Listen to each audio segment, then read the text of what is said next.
Então, é fundamental que a gente estabeleça aqui quais são os requisitos de validade do acordo celebrado.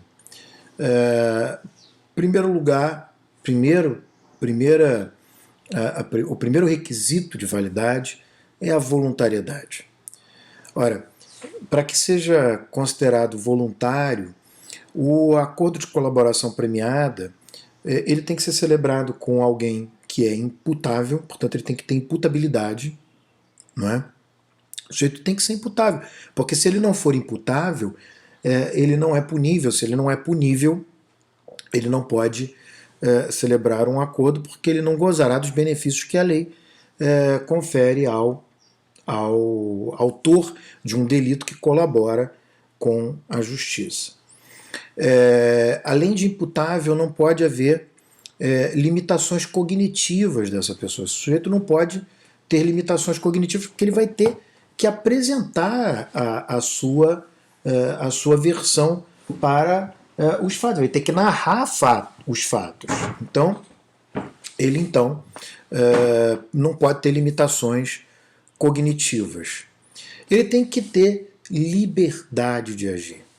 Ele tem que estar agindo de maneira absolutamente livre. Não pode estar sendo coagido.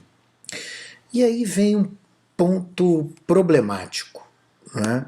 Porque antes da Lei 13.964, fazia-se uma discussão muito importante quanto à possibilidade de que uma pessoa que tivesse presa pudesse colaborar, ou seja, um sujeito preso preventivamente, ele pode efetivamente colaborar, ele não está sendo coagido ao estar preso, e aí eu vou enganchar uma outra situação. Quando o sujeito não está preso, mas ele está com todos os seus bens sequestrados, bloqueados de qualquer maneira, ele também não está com algum tipo de coação para celebrar um acordo, desbloquear os bens? Então, vejam, essa questão, que era uma questão que sempre se colocava e era superada pela Operação Lava Jato, como sendo possível celebrar acordos com pessoas presas ou com todos os seus bens bloqueados, terminou por ser contemplada pela Lei 13.964. Eu diria que, infelizmente, o parágrafo 7º, com a redação que foi dada pela Lei 13.964, ele atribui ao juiz a responsabilidade, porém, ao mesmo tempo que atribui essa responsabilidade, também confere ao juiz esse poder de analisar a existência da voluntariedade da manifestação de vontade do colaborador nos casos em que ele está ou esteve sob efeito de medidas cautelares, entre elas cautelares pessoais, prisionais ou cautelares reais, em que os bens estejam bloqueados. Então, no final das contas, a despeito de atribuir uma responsabilidade ao juiz para que verifique a voluntariedade em casos tais, é inegável que a Lei 13.964 terminou por autorizar o juiz a homologar, como a gente vai ver mais à frente quando eu falar sobre as fases da colaboração, a homologar acordos de colaboração celebrados com pessoas que estejam sob o efeito de medidas cautelares. Tá? Então, esse é um ponto que precisa ser tomado em consideração. Pois bem, mas então, o primeiro requisito de validade, que é a voluntariedade, implica na existência de imputabilidade, na não existência de limitações cognitivas, de conhecimento, de tomada de decisão, e a liberdade de ação, a liberdade de agir, que, lamentavelmente, por uma opção político-criminal do legislador da 13.964, não impede, ou seja, não se entende que tenha havido cerceamento da liberdade de agir da pessoa que celebra a colaboração sob prisão preventiva ou temporária, não interessa, ou sob limitação da disponibilidade dos seus bens. O segundo requisito de validade é a inteligência, ou também chamada de informação. É preciso que aquele celebrante, né, o celebrante do acordo, ele tenha conhecimento das acusações a ele imputadas. Ele não pode fechar um acordo com algo sobre algo que ele não sabe o que seja, não é? E a gente já vai ver que a 13.964 fez uma alteração singela em relação a isso. Mas vamos lá. Singela que muda bastante, mas tem que ter conhecimento, de fato tem. Tem que ter conhecimento das consequências do acordo, ou seja, o que o acordo imporá para essa pessoa, não é? Quais são os efeitos do acordo, conhecimento de todos os seus direitos enquanto colaborador e todas as renúncias que ele tenha feito na condição de colaborador ou para assumir a condição de colaborador. O terceiro requisito é a adequação, exatidão. Então, em outras palavras, tem que haver lastro probatório mínimo. Não se pode admitir que uma pessoa faça uma colaboração sem que exista ao menos um lastro probatório de que os fatos sobre os quais ele está acordando, colaborando, tem algum amparo probatório, né? Ele não pode ser o ponto de partida da produção probatória, né? Ele não pode ser o ponto zero, né? Ele não pode ser o ponto zero. Ele já tem que haver, antes da celebração do acordo, algum lastro probatório que determine que aquele fato sobre o qual ele está realizando um acordo não é uma invenção, ou ele era um fato desconhecido, né? Tem que ter muito cuidado com as possibilidades de prospecção da investigação a partir do colaborador, né? O colaborador, ele é um ponto de solução, ele não é um ponto de partida.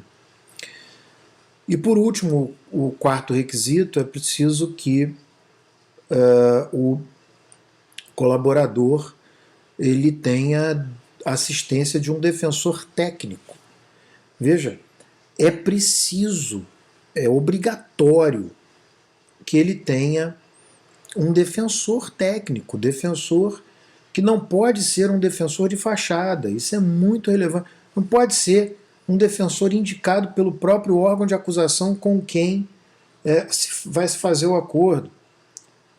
O defensor, ele tem efetivamente que ser aquele sujeito que vai negociar o acordo de colaboração e que vai defender os direitos do seu cliente, o colaborador. Não é possível admitir que um defensor seja indicado no ato da celebração do termo de acordo de colaboração.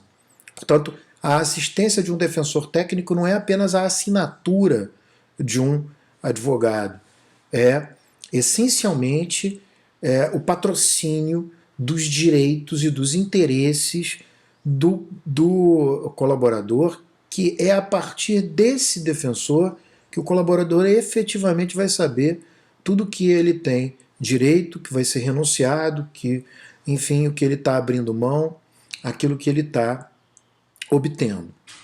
Aliás, afinal, o que ele está obtendo, o que a lei oferece, não é? O que a lei oferece para o colaborador? Bom, basicamente, o artigo 4º da Lei 12.850 prevê, basicamente, né, 4 possibilidades.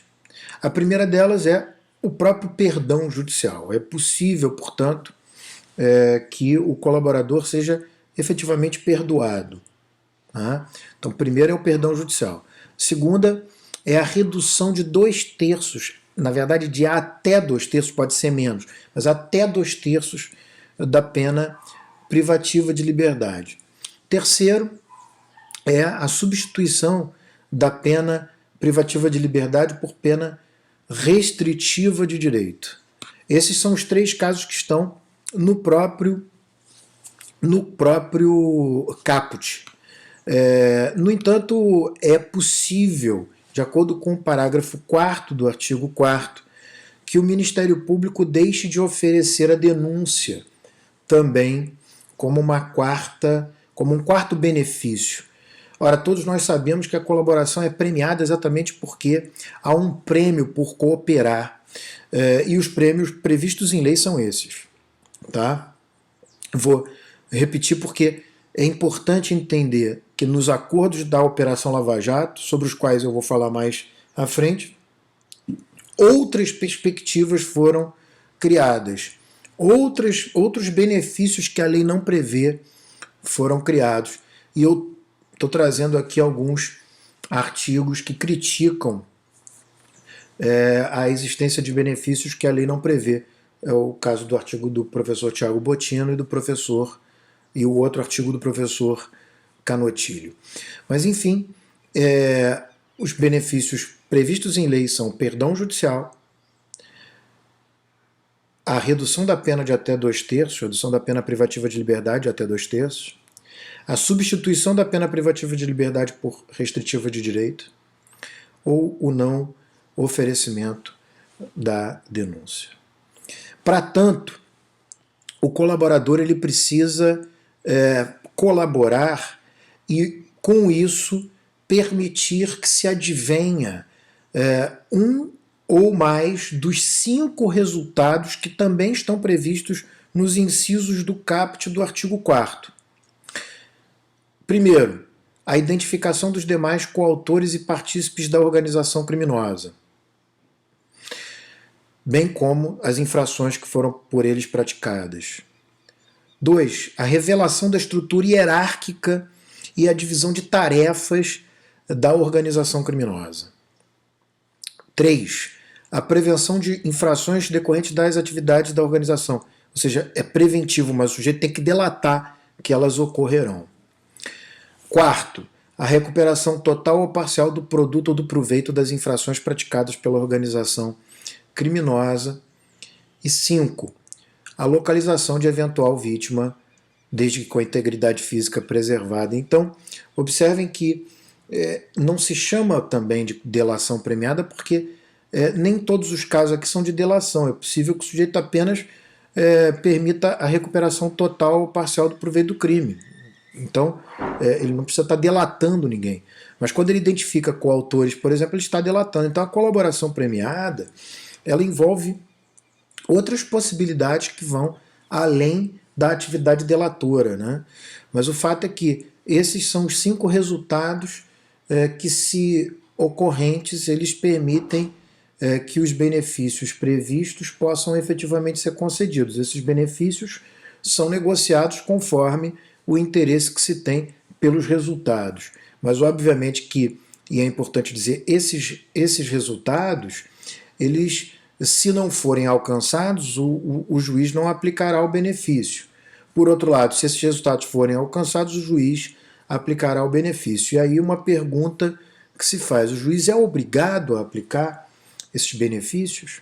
Porque, afinal, não é o juiz quem realiza a negociação, né? Mas o entendimento que se estabeleceu é que se o juiz, como a gente vai ver, se o juiz homologou a negociação e, portanto, ele admitiu que o benefício fosse correspondente àquele resultado que se esperava alcançar, se o resultado for alcançado, o sujeito faz jus à obtenção do benefício, o juiz teria que conceder esse benefício. Embora isso não seja absolutamente indene de qualquer discussão, mas esse é o entendimento que prevalece até hoje.